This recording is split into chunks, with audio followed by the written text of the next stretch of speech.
வணக்கம் மக்களே, welcome to third I and sports.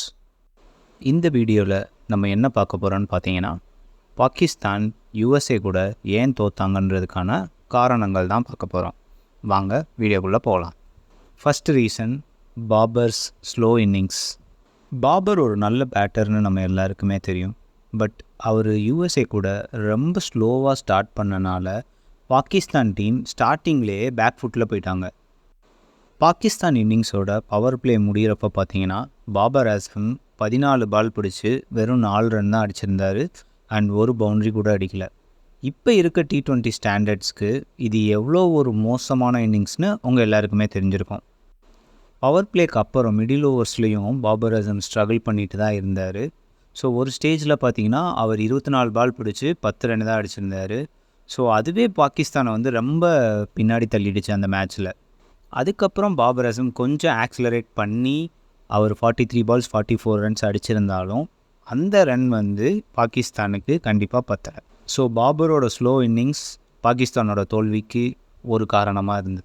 Next reason, losing wickets in cluster. பாகிஸ்தானோட opener Mohammad Rizwan second ஓவர்லேயே out ஆகிட்டு போயிட்டார். அவர் அவுட் ஆகிட்டு போனதுக்கப்புறம் வந்த உஸ்மான் கான் அண்ட் ஃபக்கர் ஜமான் அவங்க கொஞ்சம் ஸ்டெடியாக ஆடி இன்னிங்ஸை கொஞ்சம் பில்ட் பண்ணி கொண்டு போயிருக்கலாம். பட் அவங்க ஸ்டெடியாக ஆடாமல் பிக் ஷாட்ஸுக்கு ட்ரை பண்ணி அவங்களும் அவுட் ஆகிட்டு போயிட்டாங்க. ஸோ கிளஸ்டராக 3 விக்கெட் போனனால பாகிஸ்தான் கொஞ்சம் ப்ரெஷராக ஃபீல் பண்ணாங்க. 3 குவிக் விக்கெட்ஸ் போயிருந்தாலும் அதுக்கப்புறம் அந்த ஷதாப் கான் பாபர் அசாமோட சேர்ந்து செம்மையாக பார்ட்னர்ஷிப் போட்டு பாகிஸ்தானை மறுபடியும் கேமுக்குள்ளே எடுத்துகிட்டு வந்தார். அடுத்து ஷதாப் கான் 13th ஓவரில் அவுட் ஆனார். ஷதாப் கான் அவுட் ஆகிட்டு போனதுக்கப்புறம் வந்த அசாம் கான் அவரும் நெக்ஸ்ட் பால்லேயே அவுட் ஆகிட்டு பெவிலியன் போயிட்டார். அதுக்கப்புறம் 2 ஓவர்ஸ் கழித்து பாபர் அசமும் அவுட் ஆகிட்டு போயிட்டார். ஸோ இந்த ஸ்டேஜ்லேயும் கிளஸ்டராக 3 விக்கெட்ஸ் விட்டனால அகெயின் பாகிஸ்தான் கேமை விட்டு வெளியே போயிட்டாங்க. ஸோ 2 இடத்துல அவங்க கிளஸ்டராக விக்கெட் விட்டனால அவங்களால ஒரு நல்ல ஸ்கோரை போஸ்ட் பண்ண முடியல. அவங்களால 159 தான் போஸ்ட் பண்ண முடிஞ்சது. அது கண்டிப்பாக பிலோ பார் ஸ்கோர் தான். Next reason, power play difference between both the innings.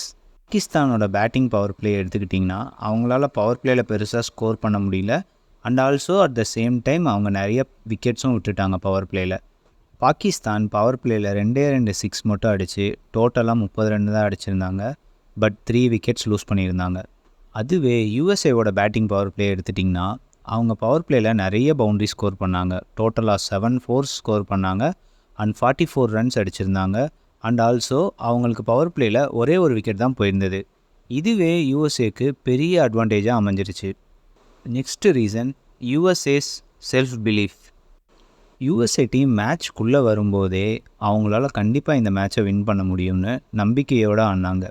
First பாலில் இருந்து லாஸ்ட் பால் வர அவங்களோட ஃபுல் எஃபர்ட்டை கொடுத்தாங்க. அண்ட் அவங்களோட தன்னம்பிக்கை தான் இந்த வெற்றிக்கு முக்கிய காரணம். என்ன தான் யூஎஸ்ஏ பவுலிங் பண்ணுறப்ப பவர் பிளே நல்லா அமைஞ்சாலும் ஷதாப் கானோட இன்னிங்ஸ் கண்டிப்பாக மேட்சோட சுச்சுவேஷனே மாற்றிடுச்சுங்க. பட் அந்த சுச்சுவேஷனில் கூட யூஎஸ்ஏ டீம் பேனிக் ஆகாமல் கரெக்டாக அவங்களோட பிளான்ஸை எக்ஸிக்யூட் பண்ணாங்க.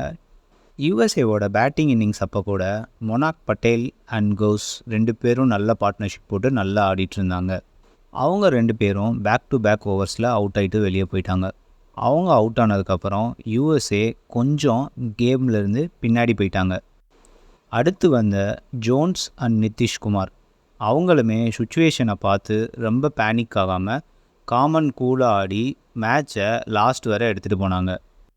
லாஸ்ட் ஓவரில் 15 ரன்ஸ் தேவைப்படுறப்ப 2 பேருமே ஆளுக்கு ஒரு பவுண்ட்ரி அடித்து மேட்சை டைப் பண்ணி சூப்பர் ஓவர் வரை எடுத்துகிட்டு போனாங்க. சூப்பர் ஓவர்லேயும் பேட்டிங் அண்ட் பவுலிங் 2லேயுமே காமன் கம்போஸ்டாக அவங்க நம்பிக்கையோடு ஆடி இந்த கேமை வின் பண்ணாங்க. Next reason, super over chaos.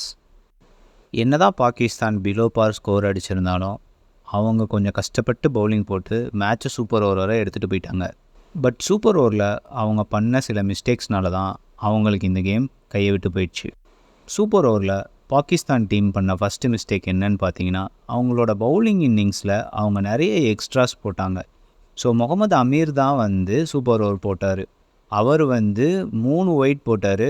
அந்த 3 ஒயிட்லேயுமே இவங்க ஓடி 4 ரன் எடுத்தாங்க. ஸோ 4+3 டோட்டலாக 7 ரன்ஸ் எக்ஸ்ட்ராஸில் மட்டும் கன்சீட் பண்ணாங்க.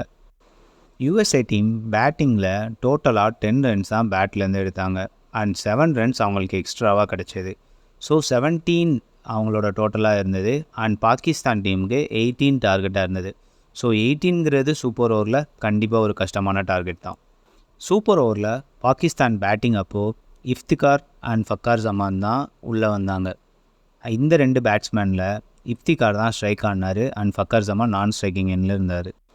யூஎஸ்ஏல left arm fast bowler bowling போட்டனால அவரோட ஆங்கிளுக்கு இஃப்திகார் ரொம்ப ஸ்ட்ரகிள் பண்ணார் அண்ட் அவர் அவுட் ஆனதுக்கப்புறமா இன்னொரு ரைட் ஹேண்டர் தான் உள்ளே வந்தார், ஷதாப் கான்.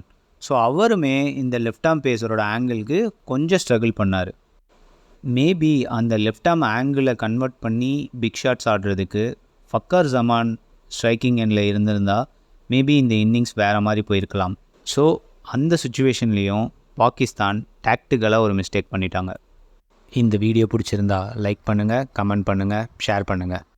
இன்னும் இந்த மாதிரி நிறைய வீடியோ பார்க்கணுமா? மறக்காமல் நம்ம சேனலுக்கு சப்ஸ்கிரைப் பண்ணுங்கள்.